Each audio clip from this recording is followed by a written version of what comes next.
Hi, this is Sue from the Mountain Canary Company. Today we're going to visit with you about how to add traction to your horse or mules, horse shoes or mule shoes. Go ahead, Ed.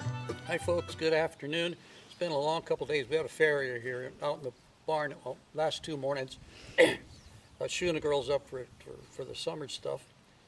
And one of the things I thought about was years ago, we had some adventures with animals falling. And that'll be covered a lot more of it when we talk about barefoot versus shoes and versus boots, etc. But I was out there today, we're getting the shoes nailed on and I'm putting in pins. Well, I said, I bet you these folks have never really run across these pins. And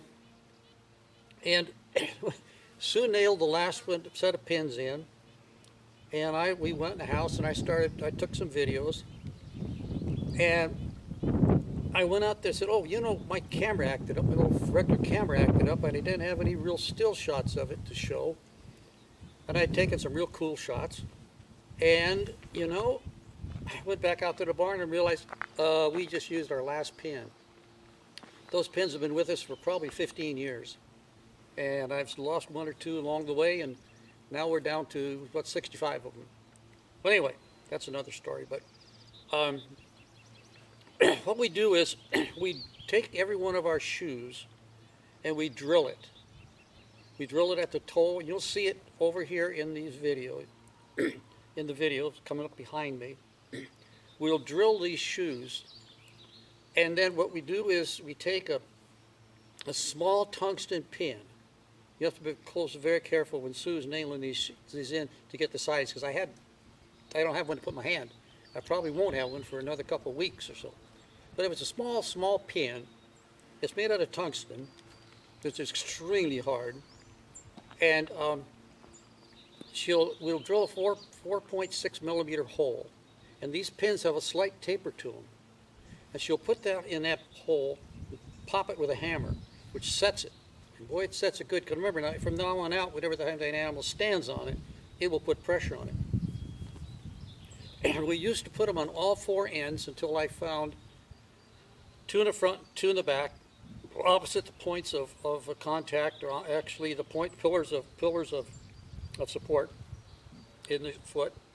But we started using heels on the mules, and they worked out so good, give them a little extra traction in the soft ground.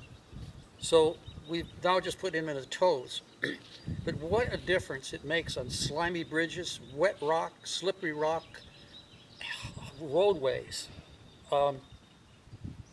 There's no guarantee that your animal won't slip or fall, but these pins will give you a lot more grip and bite. Now, the other alternative is boreum, and boreum is a very similar material, but it's put on hot.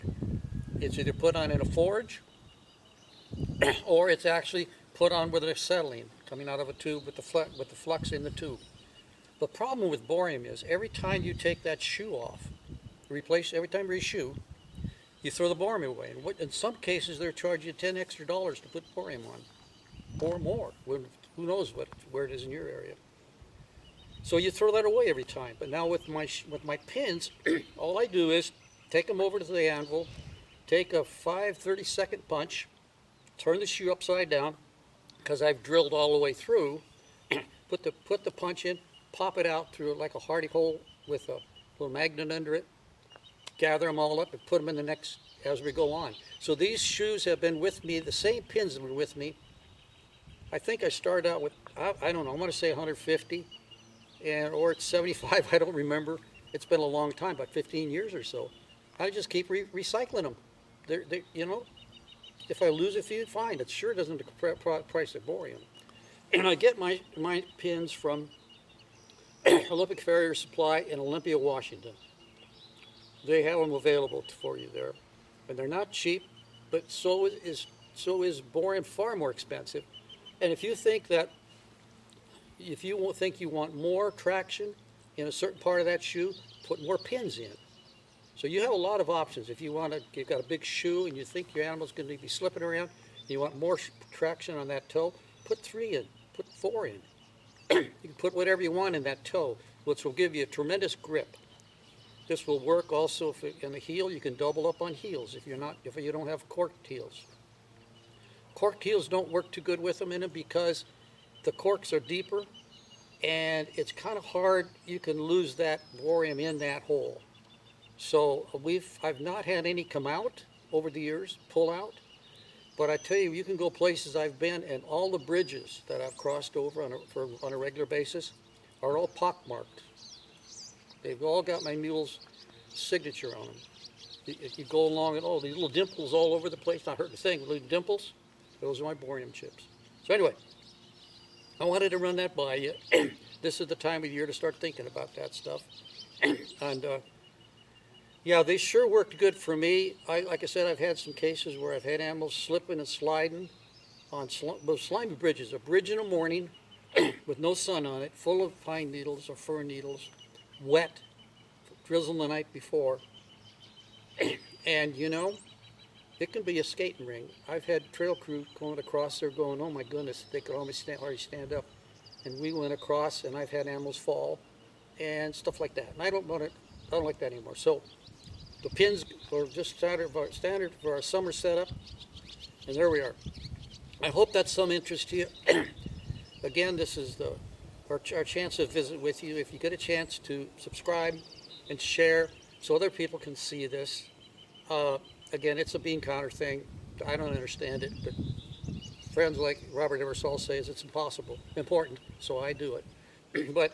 So thank you very much for coming by again, and remember, ride as often as you can, but for goodness sakes, please ride safely. See you at the next one. Bye-bye.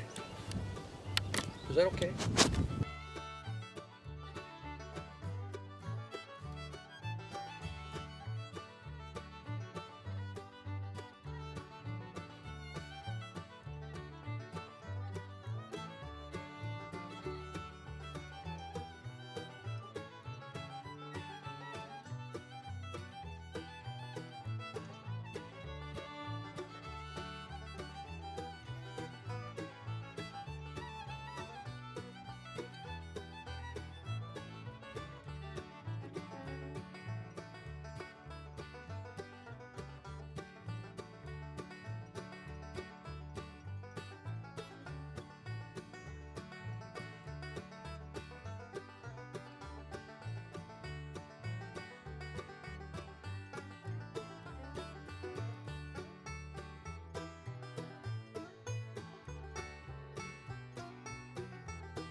You've been working on her for 10 years? I've been working on all these guys for 10 years.